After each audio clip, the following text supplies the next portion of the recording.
1. Blog Talk Radio. Come after me! I'm a man! I'm 40! Kidding me? It's... Oh my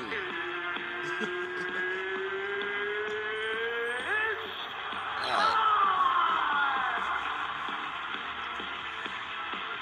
The Bears are who we thought they were.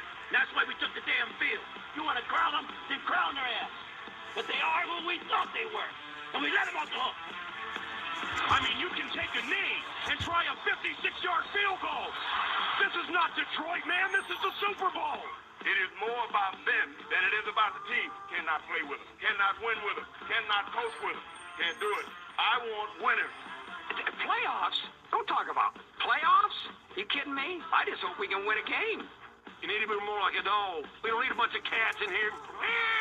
Be a dog. We don't need no meows. We don't need no cats. Morning, Shimmy. More dogs.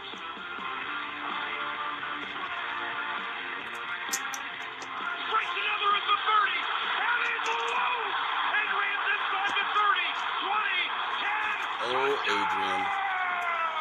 Okay. It's my second belt. Thank you very much. I've already got this one. Where's the second one at? My style is impetuous. My defense is impregnable. And I'm just ferocious. I want your heart. I want to eat your children. And it is no good. He missed it. Are you kidding me? The season can't end like that. He missed it left. I think that the NFL knows what Randy Moss has done with marijuana. And I think the NFL knows what Randy Moss does with marijuana. Good morning, and thank you for joining me. He's questionably parked near Venice Beach. We're live, Shirts versus Skins, with Alistair Conrad. Good morning indeed. Shimmy, top of the morning to you. The rest of you on Facebook Live, good morning. The rest of you around the world. The millions listening around the world. Top of the morning. Happy Sunday fun day to everybody. Welcome to Shirts v Skins. I am your host, Alistair Conrad. As you can see, the sun is peering through. This is annoying at best, I'll be honest. The sun's not annoying, don't get me wrong. The sun is amazing. We have had an amazing March thus far in Los Angeles here. Like trace amount of rain. It's been beautiful. Sunshine. The sunshine is already flowing in. Those of you in Minneapolis, hold your vitriol, please. I wonder if I can... You see how the sun is actually so good. It's being annoying right now. Anyway, there's a lot to get to. March Madness, obviously. A couple of great boxing matches last night, which I won't dive into too much because I know none of you are like me and like boxing. But it was the number 1 and number 2 pound-for-pound boxers last night, and I think that stuff is phenomenal. And so that was fun to see. And Adrian Peterson, you know, what's going on with that? I'm so intrigued. I'll get to that. The golfers... one and done in March Madness, but, you know, I mean, let's be real. Number 1, they weren't going to win it. Number 2, I think it was a mirage. I'll get to that. Not saying I'm not proud of them. You know, the biggest turnaround in a long time, going from 8 wins to 23. That's pretty awesome, or however many they had, which is really, really cool. I just want, you know, I do this every week. I see that's going to just kill me. I don't know how to block this off right now. No? All right. I thought that was going to work. I was so jacked. Anyway, so I just see that NBA players, it just kills me, okay? And I have to say this. I saw that the Clippers rested people last night, you know, in a game against, the Cavs. I'm sorry, the Cavs rested their big 3, LeBron, Kyrie, and Kevin Love, against the Clippers last night. And I just say, I'm telling you, the bitching and the whining from NBA players is so annoying, and there's no reasonable debate or excuse behind it, except for, oh, they need rest. Oh, they need rest. They can't play back-to-back days. They need rest. You know, number one, you're being paid millions of dollars, so just shut up. You know, and I know a lot of people say, oh, don't use that excuse, or don't throw that in their face. Well, you know what? Here's the deal. There's nothing that you can say that is going to actually change the fact that you're a pussy. And that's it. Because you look 20, 30 years ago, and they didn't take days off. Michael Jordan didn't take days off. Magic Johnson didn't take days off. Isaiah Thomas, those guys didn't take days off. And now all of a sudden, it's just chic. It's the thing to do. You take all these days off. And what's ironic is, this day and age, it's just, you can tell the athlete is bigger, faster, stronger, more athletic, but they need more time off. The nutrition is better. Everything that you put into your body, all the workouts, all that stuff in the last 20 to 30 years has gotten better, but you need more time off now. And you make more money. Doc Rivers says, I hate it for the fans. I really do. I hate it. But he also says, which I doubt, because otherwise they wouldn't do it, but he says they should refrain from scheduling teams playing in marquee nationally broadcast games for 2 days in a row. So you can't play on television nationally broadcast games back to back. They live in a different planet. To think that you can't play back to back days, think about that. How pathetic are you? You can't, you're so conditioned athletically. You make the rest of us look like couch potatoes even if we're in good shape. And I guarantee you I could go out there and play back-to-back days. I'm 41. Pay me that money. Watch me do it. I swear to God, I'll be able to do it. I mean, it's really, really annoying. And like I say, it's the same thing when it comes to abortion. And I know this is a weird, whatever you call it, comparison, but anybody who is anti-abortion, the only excuse that they have, even if they say, oh no, I just don't agree with it, it's religion. It's religion. That's it. There's no other excuse for, pro-life than it be religion. They can say, no, I don't agree with it. Well, why don't you? It always falls back to God. Always. And this is the same thing. Why do you need a day off? Why do you need a day off? Your body is so mind-blowingly physical and athletic, yet you need a day off? Really? These back-to-back days are killing you that much? You can't do it? All it says, and it always goes back to you're a pussy. That's it. Oh, I'm tired. My body hurts. Shut up. Shut up. None of us want to hear it. It's entertainment. You are there for us. We are paying the millions of dollars that you make. Without us, you wouldn't be there. They're so stupid. It's shocking. And to just complain that, oh, I just need a day off. I just need a day off, This is so tough. This game of basketball, so difficult, God damn. It just kills me. It's the thing to do now. It's just the chic thing to do. Oh, I'm just going to take a day off. Screw the fans. Screw the fans who paid all the money to come and watch LeBron and company the other night. Screw it. We're going to take a day off because we're so tired. And don't give me the shit about, oh, LeBron has played the equivalent of 2 seasons just in playoff basketball. It's not my problem. So what? So what? You know, air traffic controllers, the most stressful job, supposedly. And I don't know if they just take as many random days off as the NBA players do. But think about it. You're playing basketball. Your body is wildly gifted, wildly athletic. The nutrition is better. Everything is better. The bodies themselves are better. And now you need time off. You make more money now. Millions upon millions more than 20, 30 years ago. And you're just you're bitching. That's all it is. You may as well just say, get up to that podium and say, I'm a pussy. That's it. I'm a pussy. Because no one else did it. When people's bodies weren't as in shape 20, 30 years ago, when the nutrition wasn't there, when the money wasn't there. Oh, and that's the problem, is the money is making these guys not play. That's why the All-Star games are not worth watching. Because nobody wants to get hurt. I'm making $15 million a year.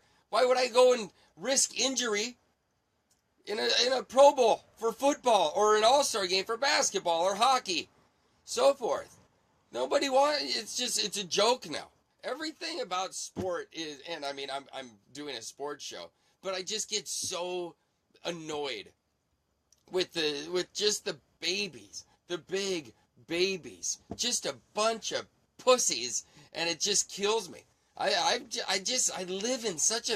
live in the wrong era. I really do. I really live in the wrong era. And I'm not being salty. I'm just being real. That's it. It bothers me to that point, and I shouldn't let it bother me, but I'm a sports fan, and so therefore I just, and I'm old enough to know what it used to be. Kids now, I mean, they don't know. Like a 15-year-old wanting to watch LeBron, they don't know what it was like when Jordan was playing, and the Pistons and the Lakers and the Celtics in the 80s and the Knicks in the 90s and so forth. This stuff didn't happen, and the money wasn't as great, the nutrition wasn't as great, bodies weren't as good. I mean, it's just, look at high school kids. They got beards and stuff. The food that these kids are eating are making them physically stronger and better. I mean, I follow football at the high school level up through pro, which, say what you will, I know. Save it, actually, I don't care. But these high school kids are insane. Like, there's a high school in California whose offensive line averaged bigger than the Atlanta Falcons. So don't tell me the bodies need rest. You're bullshit. Oh, we need rest because we're babies. Boo-hoo. It kills me. It obviously, you guys, those of you watching on Facebook Live can see how much it's so frustrating. It's just frustrating. 15-minute tangent on that. Oh my God, I'm fired up about it because it is just so annoying. You play basketball. You play basketball. That's it. That's all you do. And you get paid millions and you want to take a day off. They should all be shot. Just get rid of them. Get people who actually appreciate it and want to play. I mean, get people like me out there and just want to play. Oh, you can't play. Doc Rivers actually said this. I think we have to treat those games like they're afternoon games. And you don't play the night before, and then you don't play the next night after. Are you kidding me? He's talking about if we're nationally televised, because for whatever reason that apparently means more, exertion-wise. So you're telling me that you can't play the night before a nationally televised game, and then the day after, it takes that much out of you that you're going to need an extra day of recovery. I mean, think about this. Think about the planet that these people are living on. It's just, it's shocking. It's so shocking to me. It's unreal. Oh my God, it's amazing. I love it. Anyway, wow. Los Angeles Marathon is going on right now. That's good. They're going to be cruising on through Hollywood. See how I can just switch? That's called bipolar, for those of you who don't know. Anyway, so it's March Madness. And, I know I have a lot of Minnesota people listening. And I just find it amusing that, kudos to the Gophers for getting there. Unfortunately, they lost to Middle Tennessee State at Murfreesboro, Tennessee, where I've been numerous times when I was in the Army. And they had a good squad. They lost to MTSU. They didn't play good basketball, but MTSU, which proved yesterday in their loss to Butler, sometimes you're hot, sometimes you're not.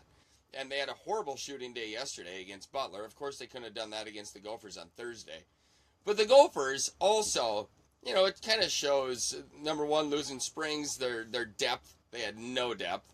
And, and they're just not ready this year anyway. You could just tell. A lot of turnovers. Nate Mason, had a horrible game, so on and so forth. And I do find it amusing that Minnesotans, the Gophers recruited a kid out of New York, the Bronx, St. Raymond's, nationally, historically good basketball school.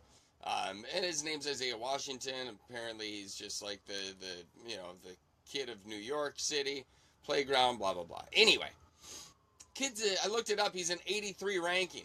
A 4-star kid, 83 ranking. The Minnesotans are like going crazy about it, which I thought the kid was going to be like a 93, which is what Tom Izzo has coming in next year at Michigan State. So, it's just tempered expectations in Minnesota should be the norm right now. Not expecting too much because we haven't done anything for years. Same thing goes with the football program. The flip side, our neighbor to the east, Wisconsin, unfortunately, is year in and year out killing it. And what do you do? I will say, there's an article in the Star Trib about how Badgers have the most impressive football and basketball streak in the history of college sports. And just a reminder, basically, is what it says about Gophers versus, Jeremy, I'm with you, man. I'm with you. He says F Wisconsin. Yeah, with a smiley face. I do appreciate that. And I'm on board. I am on board. There's a certain appreciation that I have for any program or football team or anything like that who is dominant. I'm a Vikings fan, but I appreciate the Patriots. What they do, the system that is in place, the culture that is in place is very envious to me. I appreciate it. I think they are, it takes time to get to a place like that. And the Gophers are not there. The Badgers hold on now. This is the 15th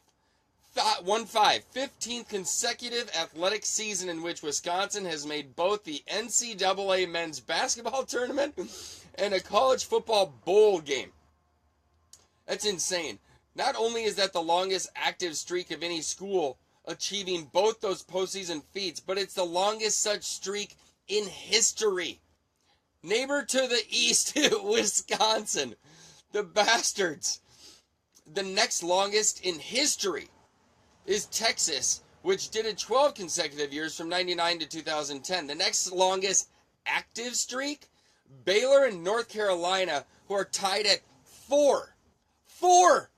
Wisconsin's at 15! 15! And so as much as we all, as Gopher fans, hate Bucky Badger is doing things right. As much as we hate it, they have the culture in place. They don't necessarily get all the top-ranked guys. That's the thing I think that's most frustrating to a Gopher fan. Wisconsin and Minnesota have the same ability to go and recruit. That's it. They really do. Be it be it football or basketball. Basketball is even more frustrating than football because Minneapolis proper, is better of a state in basketball than Wisconsin is, even with Milwaukee, which doesn't, produce bad players, obviously. But Minnesota basketball, high school wise, is way better than Wisconsin is. And yet our basketball teams are not as good as Wisconsin's. Obviously, Wisconsin's made the tourney 15 years straight. This was the first time Minnesota has made it, I think, since 13 or... Yeah, I think 13, the year Tubby got fired. I think that was the last one. So, basically, the culture that is in Wisconsin right now is very similar to New England, to San Antonio Spurs. For whatever reason, it is a winning mindset, a winning mentality. It is so difficult to explain or put into words how that grows, but Barry Alvarez did it 20 years ago in Wisconsin for their football program, and I think the football program literally made all the other ones better. I do believe that, because there was all of a sudden this culture that was put in place by Alvarez, and it just kind of grew out organically to the other sports. And then the basketball team, everybody all of a sudden on the campus of Madison is walking around like they just expect to win, like they're better. And Minnesota has gone through so much stuff that they don't have that. And Adam, how's it going, by the way? Adam just asked, how do we keep the talented players in Minnesota and don't lose them to Wisconsin? Number one, win. Seriously, I think that if you have a winning program, and I think with the Gophers getting to the tournament, Patino having the turnaround that he did, I think that the Gophers are trending upward. I do. As for football, jury's still out. Obviously, PJ Fleck nationally is really, really well liked. People think very highly of him. I am a wait and see type of a guy. Do I appreciate his bluster and his genuineness when it comes to, his bluster? I do. At first it's a little much, and you see, if it rubs off and it wears off, stuff like that.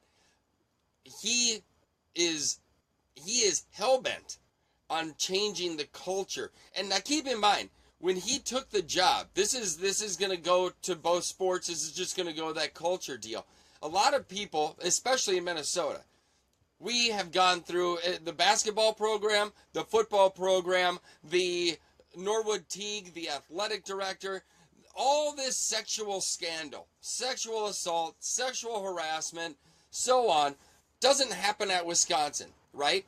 So when PJ Fleck was hired as football coach from Western Michigan, during his press conference, he says, I'm here to change the culture. Now, to me, off the cuff, all I thought was, okay, he's talking about, let's probably not have any more sexual gangbangs. Probably a good idea.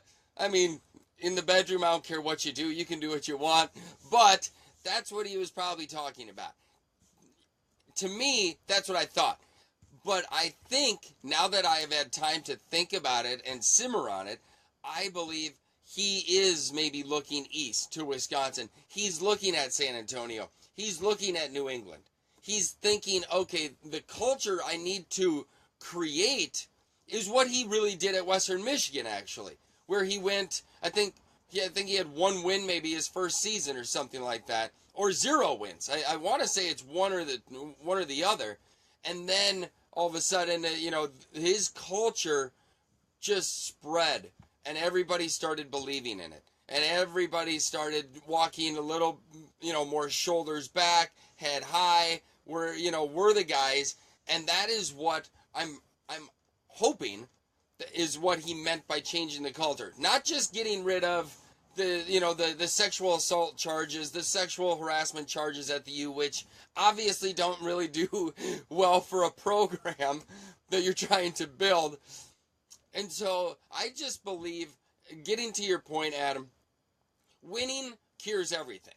It does. It really does. I mean, that, I think, as the base, winning is key. If you can be the perfect person in the world, and but if you're not winning, everybody's going to call for your head, so it doesn't matter. So yes, winning actually is number one.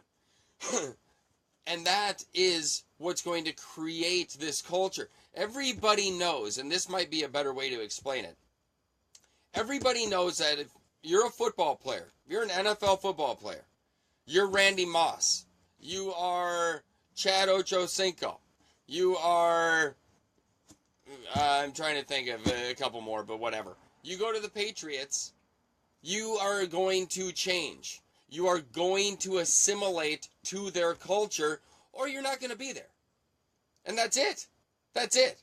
You are going to do that, or you're out the door. Same thing goes for San Antonio. Although they've had a nucleus that's been together for, a really long time, up until, this year, with Duncan, Ginobili, and Parker, a lot of the same people. And granted, keep in mind, 53 players on a football team, 15 on a basketball team.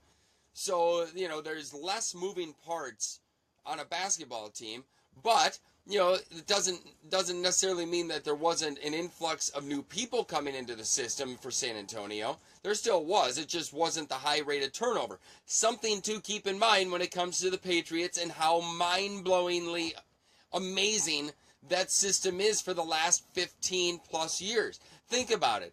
Who are the two constants who have been there since '01? Brady and Belichick. Think of, and you don't think of it like this because you always they win, and so you always just think it's the same thing going on. It's always just going to be, they've got all the same people, it seems like, because they just always win. There's been two people since '01, who have been the constants. Now, they're arguably the two greatest at what they do. Belichick coach, Brady quarterback, but everybody who goes to that team knows it's their way or the highway. That's it. That's it. There is no room for any negotiation. We saw that with Randy Moss. He was there first year, 23 touchdowns. Brady set the record with 55 or whatever it was. And then bam. So my mom's telling me I should move on. Hold on, real quick. Culture is way different in Wisconsin than Minnesota. Adam says my family in Wisconsin knows they'll beat Minnesota and doesn't even think of Minnesota as competition. Goes back for decades. And that is it. It really is. That is it. It is a mental thing. It's like an older brother versus a younger brother.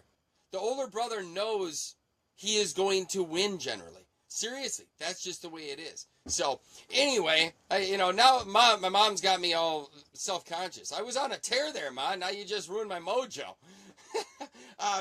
Anyway, but that is, I do believe Patino and Fleck are good. Keep in mind, Wisconsin is somewhat of a destination program where you want to go and stay. Minnesota isn't there yet. So Patino, say he's got, 2-3 good years, they're doing really well. He could bolt, if his dad, Rick, at Louisville, decides to step down, that would probably be a really, a move that would make sense for Patino. And Fleck, he left Western Michigan after a 13-1 season and a Cotton Bowl. I'm not saying, Minnesota and Western Michigan are equal. They kind of are right now, quite honestly. But he has success here. I'm not saying he doesn't pull Lou Holtz and leave. That's all. But at the same time, I do believe that the basketball and football program are in good hands moving forward. How long that lasts, we'll see. I'm hoping, obviously that's what was cool about Jerry Kill. Jerry Kill, was planning on being here for a long time. Unfortunately, health reasons, he wasn't able to do so. But Either way. All right, we're a half hour in, listening to Shirts v. Skins. I am Alistair Conrath. March Madness. But first, 8 seconds of techno.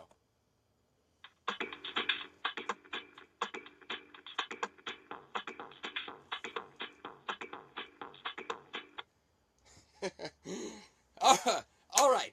Okay, so here we go. We got, I'm telling you right now, we got a game at, 9:15 my time, 11:15 Central for you people back in Minnesota and the Heartland.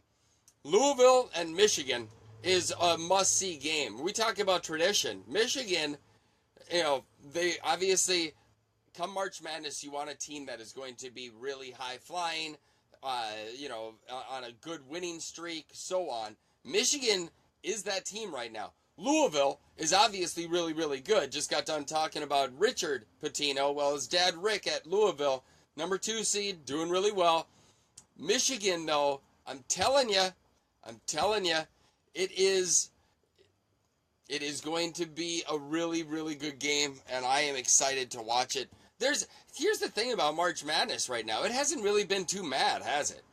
I mean, I'm thinking Xavier, obviously, is an 11 seed. They beat Maryland first round on Thursday, and then yesterday they took care of Florida State. But, Florida State as a 3 seed was kind of like the Gophers as a 5 seed. Good season. I don't necessarily think they deserved that high of a ranking. And Xavier's a decent squad. But for the most part, there wasn't any crazy upsets. No 15-2, no 13-4. The 12-5 obviously was the Gophers losing. I'm telling you right now, the Gophers did not deserve a 5 seed. Wisconsin, think about this. Wisconsin was an 8. They beat the Gophers twice. It's laughable, really, when you think about it. I don't even know how that happened. I have no idea. The Gophers, whatever. But overall, as far as the bracket goes, I don't necessarily think there's been actually too much in the way of shock. Now, the nice thing, the silver lining to that, is that, if good teams remain, that means it's just better Sweet 16, Elite 8, Final 4, so forth. And so, there is one thing I really want to touch on. I've talked about the NBA players, being bitches earlier and taking time off, and it kills me. The other thing that really annoys me is when refs get something wrong, and be it any sport, the governing body feels the need to come in and apologize for it. Like Gonzaga, Northwestern. I'm not saying Northwestern would have won the game, but, everybody and their mother around the world saw dude's hand go through the hoop to block the shot for Gonzaga against Northwestern. And unfortunately, that, number one, the shot would have counted, would have put Northwestern down by 3. They were down by 20 in that game.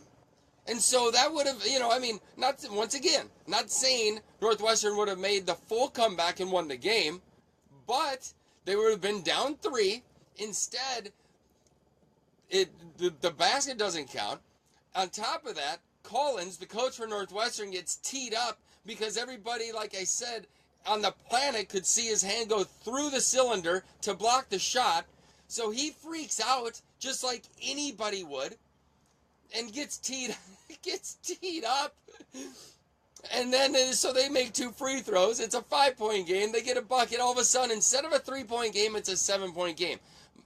Once again, I'm not saying that Northwestern would have won the game. My problem is that the NCAA feels the need to come out and say, yeah, well, the refs got it wrong. That's what's called insult to injury. Save it. Unless you are going to do something that changes things, shut up. Nobody cares that we all saw it. We all saw it. You're not telling us anything that we don't know. We appreciate it. I don't appreciate it at all, actually. Maybe some people do. But just shut up. How Do you think that makes Northwestern feel any better? Be like, oh, no. Thank God the NCAA. Oh, thank God. They got it. They apologized. So we lost. We're on the tourney, but we should feel better. Oh wow, right? It's incredible. It's a ref who blows a call in football. You know what I'm saying? It doesn't matter. Any governing body, it's just so frustrating. So frustrating. I already hear the helicopters in Hollywood here.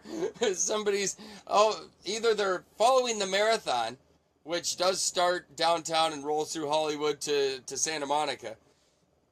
And no, I'm not running it, obviously. So the helicopters are either following that, or somebody got shot again. The helicopters are almost a daily thing in Hollywood. I'm telling you right now, for the millions of you listening around the world, Hollywood seems a lot different when you don't live here. I'm just throwing that out. When you're outside of Los Angeles and Hollywood, you think of Hollywood as maybe like this glamorous spot. Hollywood, imagine like Gary, Indiana, and bigger. That's it. It is such a dump. Homeless people just meandering everywhere. It's not a good place, and people bring their families here. It's just killing. If you have a family, don't bring it to Hollywood. Seriously, leave your family. Go somewhere else. Go somewhere else. First thing I ever saw on Hollywood Boulevard was a dude taking a piss into Hollywood Boulevard.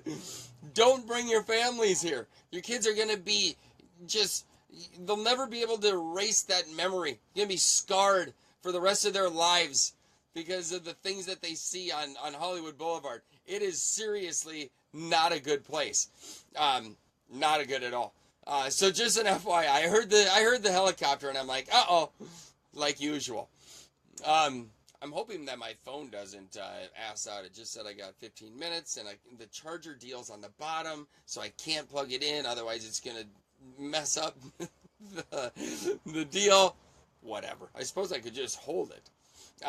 Okay, so I had to get that off my chest. Now, about the NCAA. Oh, sorry, Northwestern. We know you got screwed, but whatever. All right, so like I said, Butler, over Middle Tennessee State. Middle Tennessee, of course. I'm looking at the games today. Louisville, Michigan, first one.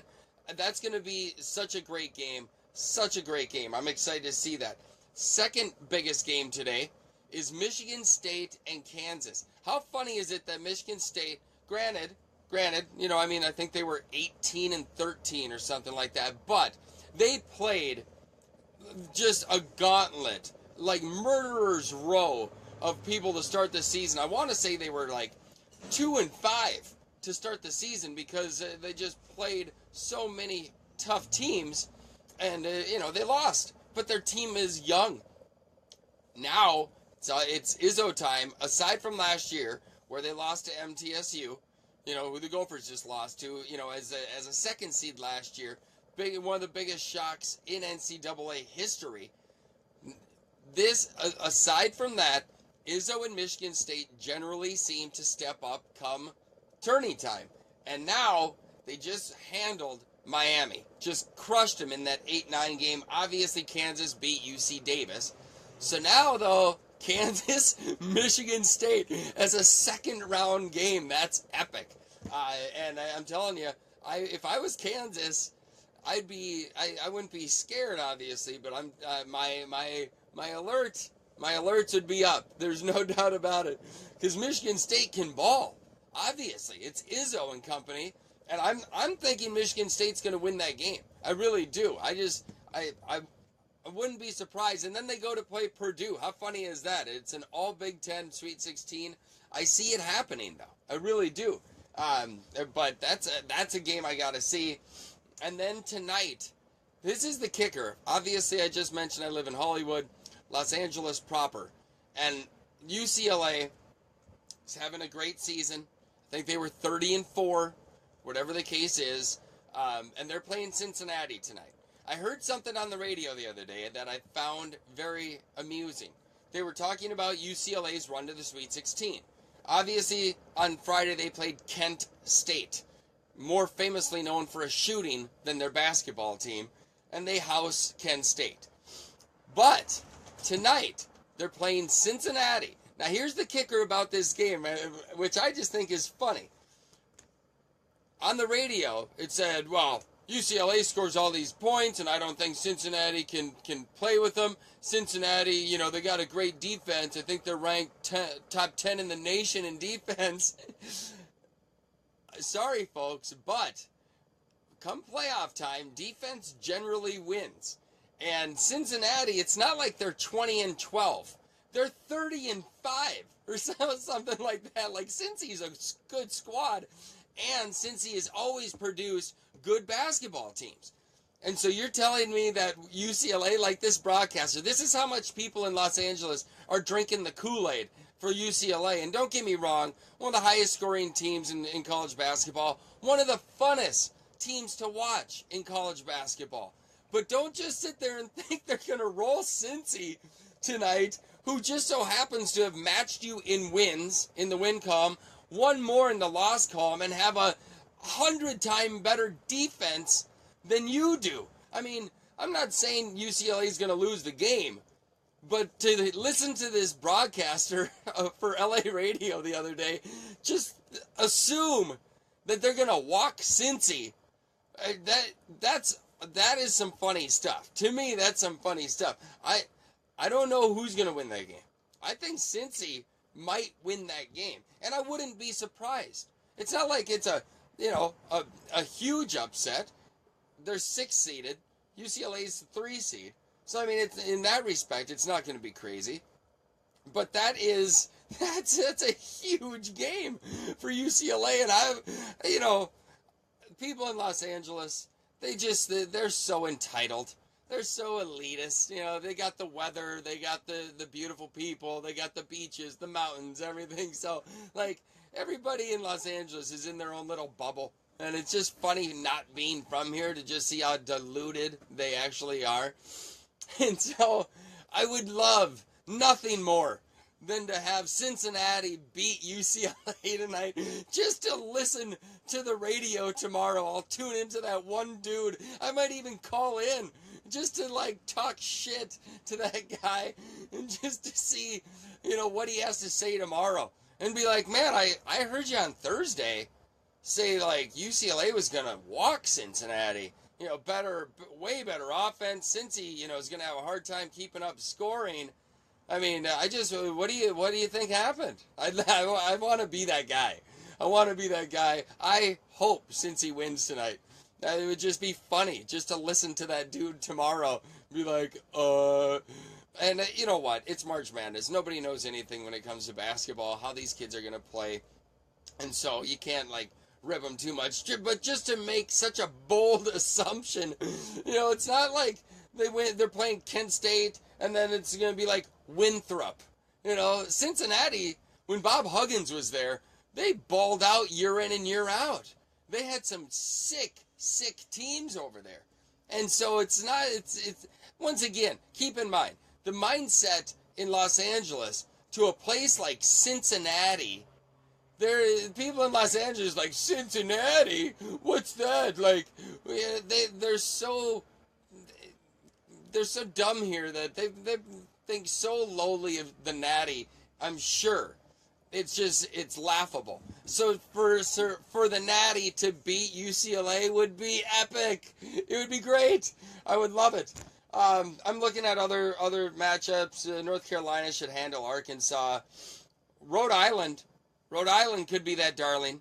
I hope they beat Oregon. I just don't like Oregon as a basketball squad. I like them as a football squad. I don't think basketball, I don't know. That's just me being stupid. USC and Baylor. USC with that monster comeback against SMU. Jesus, down 17. The Gophers almost did that too, though. Came back. But USC takes on Baylor. South Kakalaki and Duke. That should be an interesting game. Obviously, I think, Duke should take that. So, anyway, we got some fun Sweet 16 matchups. That Gonzaga, West Virginia, speaking of Bob Huggins, West Virginia is going to, I have a feeling West Virginia is going to win that basketball game. Xavier in Arizona, I've got Arizona winning the whole thing, so I'm hoping Arizona wins that. Not like it matters anyway. I'm so far out of the bracket, it doesn't even matter.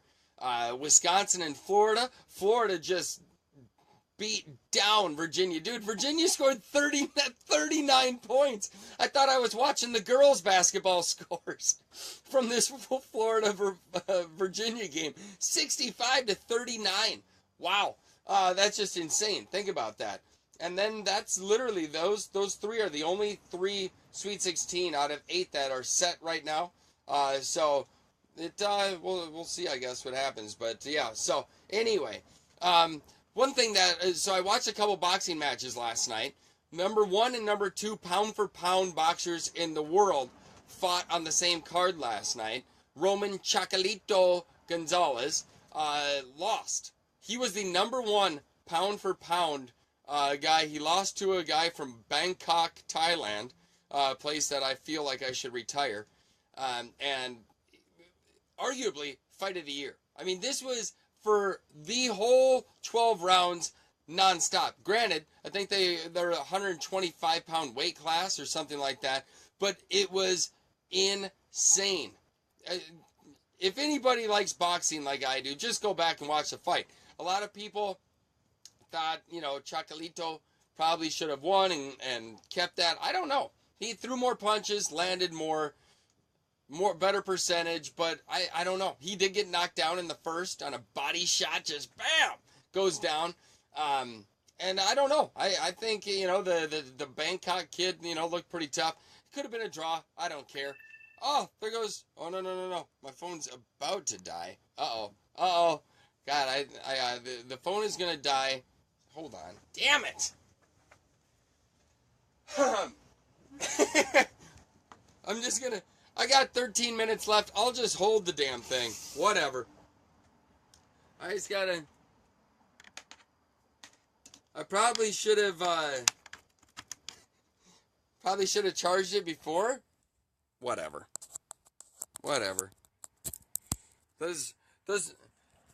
I'll just do this. Those people at watching at ESPN and Fox and all those places right now have just got to be so disappointed that I can't keep charging my phone.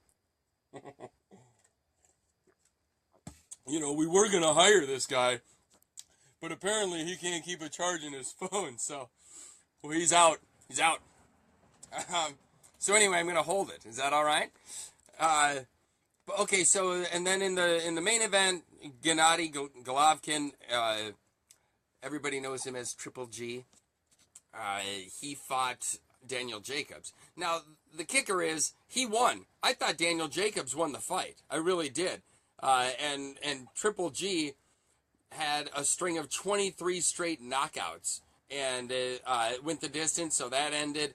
Daniel Jacobs had 17 straight, and so his ended. I just think Jacobs actually won the fight. Here's my qualm, and it goes over all of sports.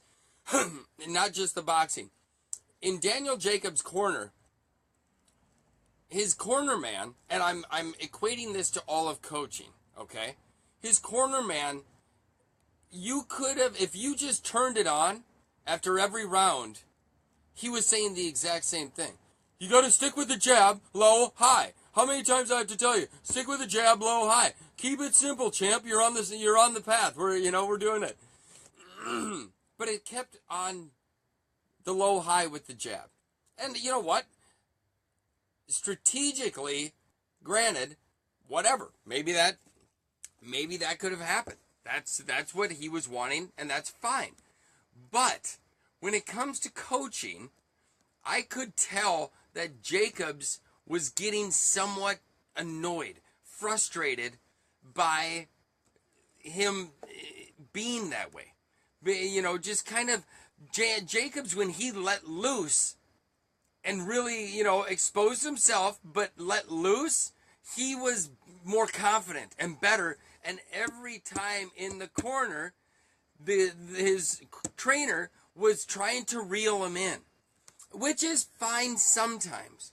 But Jacobs would be in the ring, like, really just Raw, like doing that, actually doing that. And then he'd get to the corner and this guy's trying to like calm him down and, champ, you're doing this, the jab high low, jab high low. I literally thought I was watching the same thing after every round. I thought they were taping it and replaying his corner instructions. That is how repetitive it was. And so what I'm getting at is in football, basketball, boxing, hockey, doesn't matter. Coaching is everything. Daniel Jacobs could have won that fight last night more convincingly than, in my opinion, he already did. Simply, if you just are able to see what your strengths of your team, your fighter, this, that, your tennis player, you need to be able to, like, if you're going to train and be a coach, you got to be able to be aware of what your fighter is doing at the time, what your team is feeling at the time. Don't get me wrong. If somebody, goes off point on Belichick's defense, he's going to have a word with them. And quite honestly, they traded Chandler Jones to Arizona because, or no. It wasn't Jones. I'm trying to think of the other linebacker.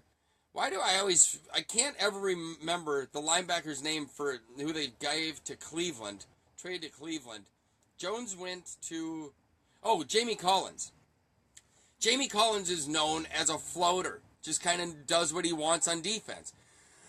Obviously, Belichick had enough of it and traded him. He was like, good luck in Cleveland, you idiot. So sometimes, yes, you do need to reel your talent in, especially when it's a team game, right?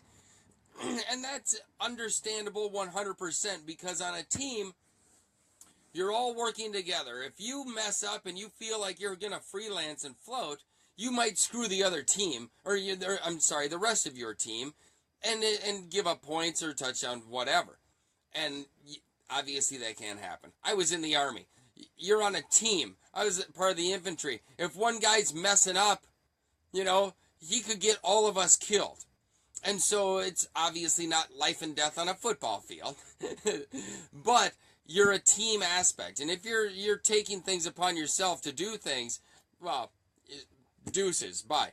So when I'm watching this fight, though, last night, and Daniel Jacobs he's showing you how he is most confident in that fight last night. And every time the bell rings to go back to the corner, you are trying to take that away from him.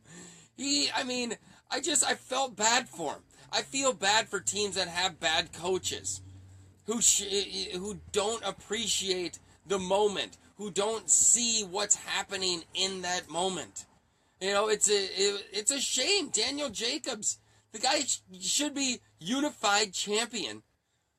And unfortunately, his corner guy, his trainer, in my opinion, took that away from him last night. I say it a lot. Coaching, especially in football, I feel like in NFL, players have a lot more to do than the coaches. And whereas coaching in college football is everything. Basically it comes down to recruiting. And if you can recruit and get the best players, well, generally you win. In the pros, everybody is 6'4" and runs a 4.3. Or 4.5. Linebackers are 6'3", 250, and they all run a 4.5. Receivers are, all fast. Everybody athletically is kind of on the same level. And so I think it's on the players to have a mental capacity that needs to be superior to others who share the same type of athletic traits. College, if you're just athletically superior to somebody, and high school and pee-wees, it shows. And you can, a lot of times, lean on that athletic ability and dominance to win, even if strategically you're not as good. The pros, not that way. In the pros, everybody is the same athletically. Mentally is where it's different. And that is what all the greats will always say, no matter the sport, it's always upstairs. Michael Jordan wasn't the fastest, the strongest, whatever, but he would kill you. Literally, if he had to. He would probably kill you to go up and get that 2 points or 3 points, whatever the case is. So I felt so bad last night for Daniel Jacobs. This is the guy, by the way, who beat cancer, had a tumor wrapped around his spine 6 years ago. Couldn't walk. Oh, it was going to be paralyzed. Beat cancer and then gets screwed by a ref and judges and his corner man last night. Like, life, right? Is that not just the biggest example of how control what you can, don't get pissed at other things, because at the end of the day, it's not worth it. I actually, while I hit on that, I'm trying to think, okay, okay. So on Thursday, it was Thursday or Friday, either way, there was a sideline reporter, a female, like they all are, and she was hot, like they all are, right? Because, duh, that's what networks do. But she made a fact. She said some fact, statistic fact, and gave it back to the guys doing the game, and one of the guys asked the other, said, "Hey, what do you think of that?" And the guy says, "She's too pretty to argue with." Nothing's wrong. I mean, to me, what? Nothing's wrong with that.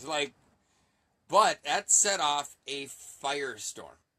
An absolute firestorm, supposedly, on Twitter and this and that. Well, why does she have to be pretty? Why can't she just be a reporter? Blah, blah, blah. It's like, oh, Jesus Christ. What world do we live in? The reason why I'm bringing this up is, again, control what you can control. If you're going to get upset over something like that you're not even part of the conversation, like millions of people are on Twitter throwing out vitriol, like, oh, why can't she just be a reporter? Why has she got to be the pretty one? You can't argue with pretty. If she wasn't pretty, could you argue with her then? It's just like, oh my God. Oh my God. People. Stop. Just stop. My God. You're getting blasted mad over something that it's not even affecting you. You're letting it affect you, though. You're letting it, ruin your day. And it's not even, you're not even part of the conversation.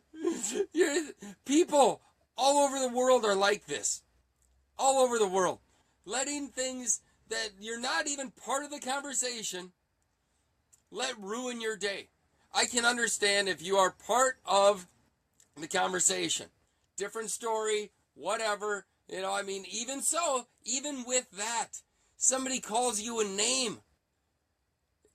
How you react to that is your choice. 90 seconds. You can react positive, negative, violently, whatever. You can do whatever you want. But keep in mind, that's your reaction. That's all on you. Somebody goes up and yells in your face. That's their problem, number one, but it's how you react. So to sit there and get mad about something that doesn't even include you in the conversation, wow. Wow. Couldn't even believe it. It's so much so that obviously I had to respond to the article and basically call everybody a bunch of stupid assholes, because I'm so upset. And once again, my choice to get upset, I get that. But it's annoying that everybody just like, oh, you're pretty. Why she gotta be pretty? Why do networks hire pretty girls on the sideline? Because guys watch sports. I mean, come on. It's not rocket science. It's just, that's the way it is. I mean, women, whatever. Anyway, I got 10 seconds. 10 seconds. You guys have an awesome Sunday fun day. Thank you so much for watching on Facebook Live. This is Shirts v Skins. I'm Alistair. You guys have a great Sunday fun day. I'm out. Show is done on that. Adam, thank you so much. Thank you for using Blog The rest Talk of you, Radio. thank you so Goodbye. much. It is sunny. It is sunny. I don't know if you can see that. Not a cloud in the sky. But I'm going to go and enjoy it. Actually, I'm going to watch Louisville, Michigan, I think, because that starts soon. I'm going to take Woo to the dog park and then come back and watch that. But you guys, thank you so much. It means a lot to have you guys on. And I hope you have a great day. I'll see you next Sunday. Don't miss it. I'll come and find you. See you.